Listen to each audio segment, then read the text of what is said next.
Bonsoir à tous, bienvenue dans le décryptage quotidien des travaux du dialogue national inclusif et souverain.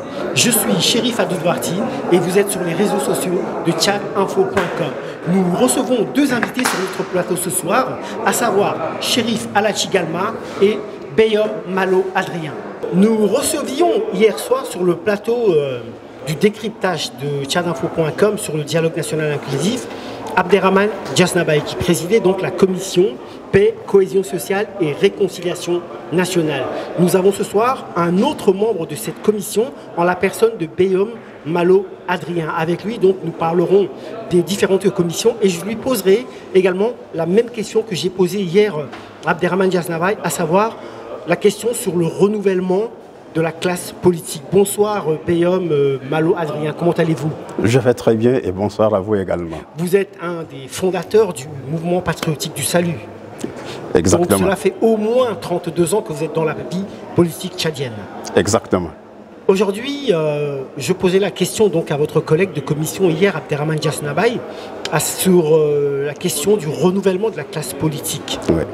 Est-ce que vous pensez que les jeunes n'ont pas leur place au point que vous soyez encore là, vous, aujourd'hui? Je pense que la question est mal posée.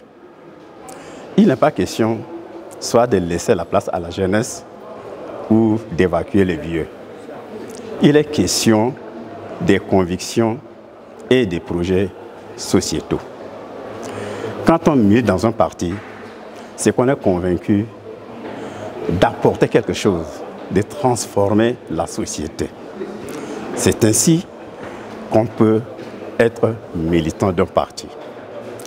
Et la jeunesse a sa mission, celle d'apprécier les projets de société et d'adhérer au parti de son choix. J'étais l'un des premiers secrétaires généraux du mouvement patriotique du salut à prôner déjà le 11 mars 2013 que j'aurais aimé qu'à ma place, ça soit un des jeunes qui était dans la salle de me remplacer. Donc, dans un militantisme, il faudrait que les jeunes se convainquent, d'abord, de ce qu'ils veulent. 2, d'éviter l'embrigadement. Et 3, de croire que l'avenir est possible, le changement est possible. Vous, aujourd'hui, en tant que membre du mouvement patriotique du salut, dans votre parti, il y a une jeunesse qui veut se faire entendre, il y a une jeunesse qui pousse. Mais est-ce qu'au mouvement patriotique du salut, il y a une structure qui empêche la jeunesse de s'exprimer? Elle est cantonnée, hein. Je dis bien, je choisis bien les mots, elle est cantonnée au RJMPS. Mais effectivement, dans tout parti, il y a des organisations. Tout comme il y a les organisations de femmes, les organisations de jeunes, des commerçants. C'est au sein de cette corporation qu'ils peuvent faire prévaloir leurs desiderata. Donc tant que vous, Adrien et d'autres de votre génération seraient vivants, ceux qui sont au RJMPS doivent attendre. Non, je n'ai pas dit qu'ils doivent attendre.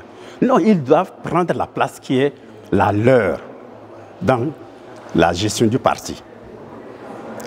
Au bureau politique, il y a des jeunes. Et dans toutes les structures, il n'y a pas plus que dans le MPS, il y a la place des jeunes. La seule chose que j'avais demandé à la jeunesse, c'est de se cantonner à l'essentiel. Je n'aime pas une jeunesse folklorique. Je n'aime pas une jeunesse folklorique et je l'ai toujours dit, même quand j'étais secrétaire général du MPS.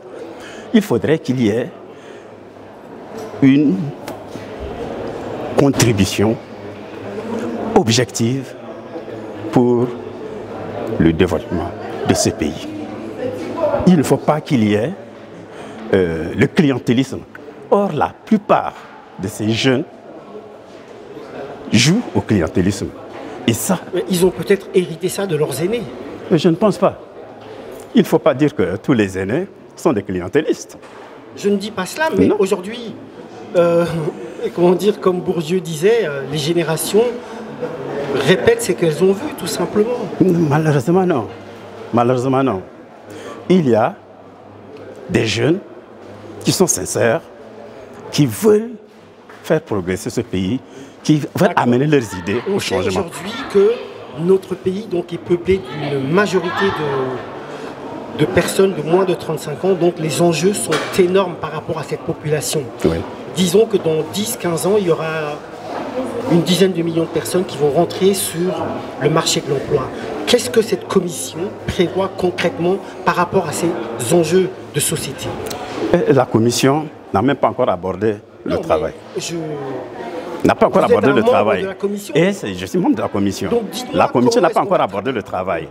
Et c'est un dialogue inclusif, n'est-ce pas? Et c'est la plénière qui est maître du jeu.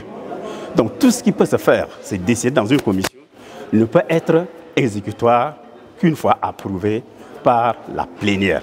Donc nous ne sommes qu'au niveau des explorations des voies et moyens au niveau pour ça. donc de la sous-commission cohésion sociale, Ouais. je pense qu'ils vont aborder ces questions-là. Nous allons les Et aborder. je crois que c'est un élément central. On parle de paix, on parle d'énormément de sujets. Ouais. Mais aujourd'hui, l'emploi des jeunes, comme je vous l'ai dit, il y a toute une dizaine de millions de personnes qui, dans 10-15 ans, frapperont aux portes donc, du marché de l'emploi. Ouais.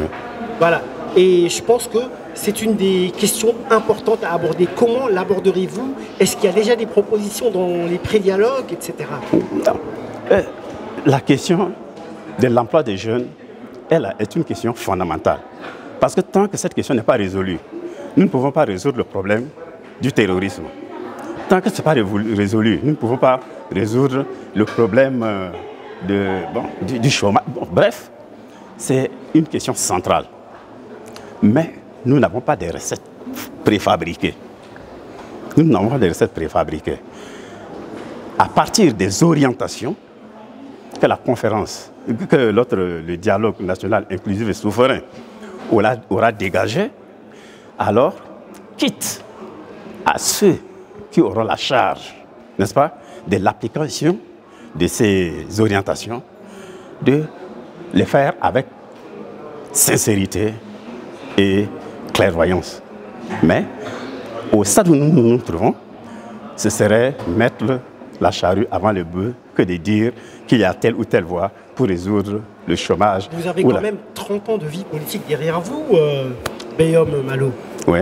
30 ans de vie politique, c'est quand même beaucoup d'expérience. Ça vous permet donc de, comment dire, juger les situations plus rapidement que moi, par exemple, ou une autre personne. Oui. Vous n'avez pas le droit de dire on ne peut pas avancer ceci après 30 ans de vie politique. Bien. L'une des solutions, par exemple, l'une des solutions, et l'une de celles que nous avons essayé, c'est par exemple la sédentarisation des jeunes dans le secteur agro-silvo-pastoral. Ça, c'est une voie qui peut être explorée.